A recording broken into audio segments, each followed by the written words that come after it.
ভোলার বিভিন্ন এলাকা থেকে গত ৫ দিনে ১২টি রাসেলস ভাইপার বা চন্দ্রবোরা সাপ উদ্ধার করা হয়েছে। এর মধ্যে ১১টি সাপ লোকজন পিটিয়ে মেরে ফেলেছে। স্থানীয়রা জানান, বেশ কয়েকদিন ধরে জেলার সব জায়গায় সাপের উপদ্রব দেখা দিয়েছে। তবে এর আগে চরফ্যাশনের কুকরি-মুকরি, ঢালচর কিংবা মনপুরা উপজেলায় দেখা গেল, এবার সদর উপজেলার সহ প্রায় সব জায়গায় এই সাপের বিচরণ বাড়ছে। এতে চরাঞ্চল, নদী তীরবর্তী এলাকার মানুষ সহ জেলায় আতঙ্ক ছড়িয়ে পড়ছে। আমরা তো এই সাপ রাসেল ভাইফার এটার নাম নেই, আমরা আতঙ্ক হয়ে গেছি। অন বিলে খালেও কাজ কাম করতে পারি না। এরপরে বাসা বাড়ি তো আপনার খুব ভয়তে আছি। আজকে একটা হওয়া গেছে ওই আমাকে ওই যে শান্তিরাট বালুর মাঠে এই ভাইফার। যদি প্রশাসন এটার ব্যবস্থা নিতে পারে তাহলে আমাকে জন্য একটু ভালো হইতে পারে। আমরা ভয়তে কাজ কাম করতে পারি না। আসলে সত্যতা বলতে রাসেল ভাইপার নিয়ে ভোলা জেলার মানুষ খুবই আতঙ্কে আছে। বিশেষ করে নদী কেন্দ্রিক যে গ্রামে আছে কৃষকরা খুবই আতঙ্কে আছে। এটা এই পর্যন্ত ৭-৮টা ভোলা জেলায় পাওয়া গেছে। ওয়ালটন ফ্রিজ কিনে অনেকের মতো আপনিও হয়ে যেতে পারেন মিলেনিয়াল। সেরা পণ্যের সেরা অফার। আমরা সবাই, শুধু কৃষক না, আমরা সবাই আতঙ্কে আছি।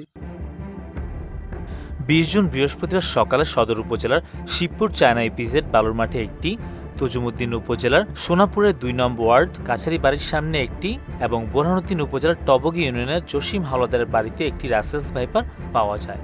এর আগে ১৯ জুন বুধবার বিকেলে তজুমুদ্দিন উপজেলার চৌমুনি এলাকার মাঠেও এসব দেখা যায়। ১৮ জুন সকালে সদর উপজেলার পূর্ব এলিশায় পাকার মাথায় এলাকায় বাড়ির পাশে জালের সঙ্গে পেঁচানো অবস্থায় পাওয়া যায় একটি রাসেলস ভাইপার। মঙ্গলবার রাতে দৌলতখান উপজেলার ভবানীপুর ইউনিয়ন থেকে আরও একটি রাসেলস ভাইপার উদ্ধার করা হয়। হ্যাঁ কাকা, আমরা মারছি, এক লোকে দেখছে কলা কাটতে গেছে রি, তখন ওই কলা গাছ তলে দাঁড়িয়ে রয়েছি, তখন দেখে দৌড় দিছে। আমাকে বলছে আমাদের চাপি পলন বাড়ির অনেক লোকজন যাইয়া খুশিরা মারি তলে থেকে টেড়া মারছি ৪০টা মারিয়া। তারপরে এই বিষাক্ত নিয়ে আমরা ধরে নিয়ে আইছি, ধরে নিয়ে এখন সবারই আমরা দেবাইতেছি। যার যার সামনে পরে সবাই সতর্ক থাকবো, পাইলে ওরে কি মারতে হবে। রাসেল ভাইপার এই সাপটা আতঙ্ক। তাছাড়া অনেক সাপও দেখা যাইতেছে আমাদের এখানে। ইদানিং কয়েকজন মানুষকে আঘাত করছে। তো এই সাপের ভয়তে এখন মনে করেন অনেকে মনে করেন আমরা চাষাবাদ করি মাঠে, কিন্তু আমাদের লোকজন চাষাবাদ করার জন্য কিন্তু লেবার চাইতেছি, লেবার আসতেছে না ভয়তে। এখন আমরা আতঙ্কের ভিতরে আছি। এই আতঙ্কটার জন্য মনে করেন যদি কোনো সরকার পক্ষ থেকে বা কোনো কর্তৃপক্ষ থেকে যদি এটা পদক্ষেপ নিত তাহলে আমাদের জন্য হয়তো ভালো হইতো, আমাদের কৃষকের জন্য অনেক ভালো হইতো।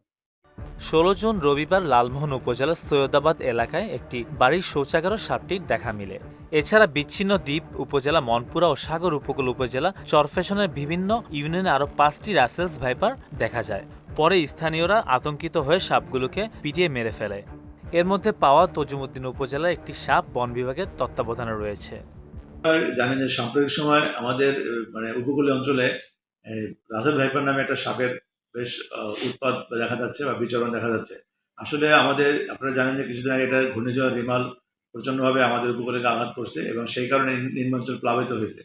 সাপের বসবাসগুলো সাধারণত নিম্নাঞ্চলে ওই সমস্ত গর্তেগুলোতে থাকছিল। যেহেতু নিম্নাঞ্চল প্লাবিত হয়ে পানিতে পরিপূর্ণ হয়ে গেছে, সাপগুলো উপরে চলে আসছে, মানুষের বসতবাড়িতে, ভিটায় বা আঙ্গিনায় এসব দেখা যাচ্ছে। তো এখন এই সাপটাকে সম্পূর্ণ এটা যেহেতু প্রতিবেশীর অংশ, এটাকে বিলুপ্ত করা যাবে না। এটা থেকে বাঁচতে হলে মানুষের সচেতন থাকতে হবে। আমরা জানি যে কার্বলিক অ্যাসিড মানুষ ব্যবহার করতে পারে বাড়ির আশেপাশে বা বাড়ি ঘরে, যাতে সাপ কার্বলিক অ্যাসিড থাকলে সাপ দূরে থাকবে। তো কার্বলিক অ্যাসিড ব্যবহার করলে সাপটা দূরে থাকবে। আর একটা প্রাণী আছে বেজি, এটা সাপে কন্ট্রোল করে। তো বেজি যদি সংরক্ষণ করে মানুষ যদি বেজিকে ডিস্টার্ব না করে, বংশ বিস্তারে সহায়তা করে, তাহলে অটোমেটিক্যালি সাপ কন্ট্রোলে থাকবে।